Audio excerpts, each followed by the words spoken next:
This is William Michael. Ben Bernanke, the chairman of the Federal Reserve Bank, recently expressed his view that the U.S. economy is expected to have slow growth over the next couple years. The chairman then said that the interest rates for U.S. Treasuries would remain low for until at least 2013. Slow growth to an already beleaguered economy is not encouraging. There had been speculation that the Fed would implement quantitative easing, or QE3. QE3 is a tool the Federal Reserve uses to stimulate the economy. Within QE3, the Federal Reserve purchases bonds or other assets from financial institutions. The goal of this policy is to increase the money supply rather than to decrease the interest rate, which is already at a low level. The Fed chairman did not specifically say that QE3 would be implemented. However, he did not say that this is not an option in the future. Keeping interest rates low is a way to keep inflation at bay. Low inflation gives the appearance of stability to financial markets. The initial market response to the news from the Fed chairman was positive, evidenced by a sizable jump in the market index. However, the market did not remain optimistic and fell to previous lower levels. The slow growth prediction will have a negative impact throughout the globe. The U.S. represents the world's largest consumer economy. Limited growth or low consumption from the U.S. will adversely impact countries who rely heavily on our purchases. For example, China, one of our largest trade partners and one of the largest buyers of our debt, will be negatively impacted by the lack of purchasing power. Central banks throughout the world are experiencing similar situations, with continued civil unrest and financial turmoil. The fiscal outlook in the near term appears ominous. Greater understanding of the macro environment, coupled with active and constant communication with your financial advisor in the near term, is the prescription for weathering this financial squall. Next up, Julie Neal with a report on world debt. Thank you, William. The U.S. and World Debt Report. The U.S. national debt is $14,595 billion and growing. That represents approximately $46,784 per citizen, or $130,422 per taxpayer. The largest budgeted items are Medicare/Medicaid, listed at $825 billion, Social Security, $716 billion, with defense close behind at $703 billion. The total U.S. debt, which is a total of all debt including households, business, state and local governments, financial institutions, and the federal government, is $54,902 billion.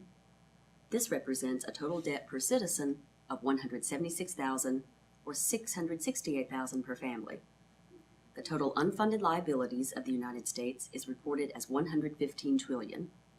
Unfunded liabilities is represented by the Social Security liability and the prescription drug and Medicare liabilities. These numbers reflect a cost per taxpayer of $1 million. Currently, there are 24 million Americans who are unemployed.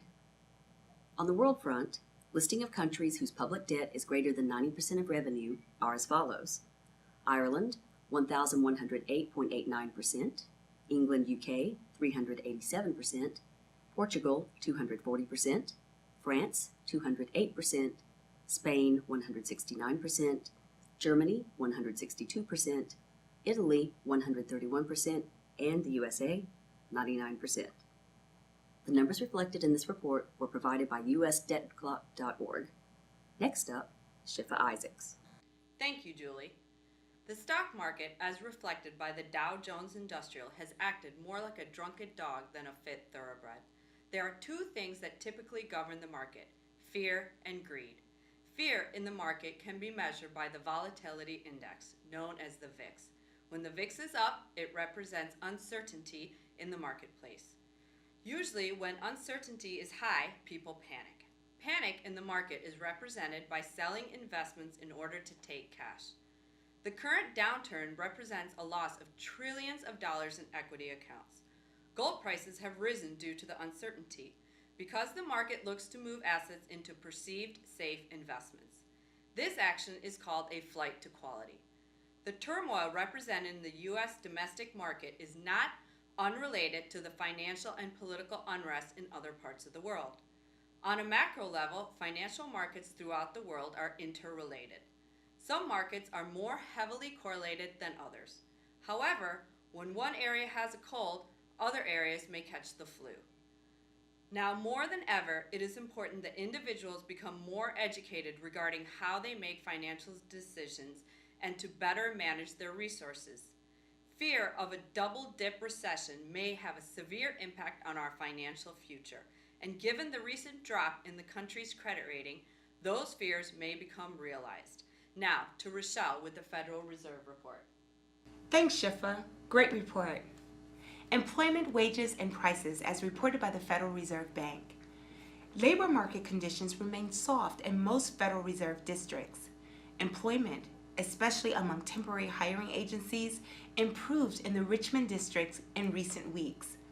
Modest hiring increases, often within specific sectors such as advertising in the Boston district and manufacturing in the Cleveland district, contributed to modest overall employment gains.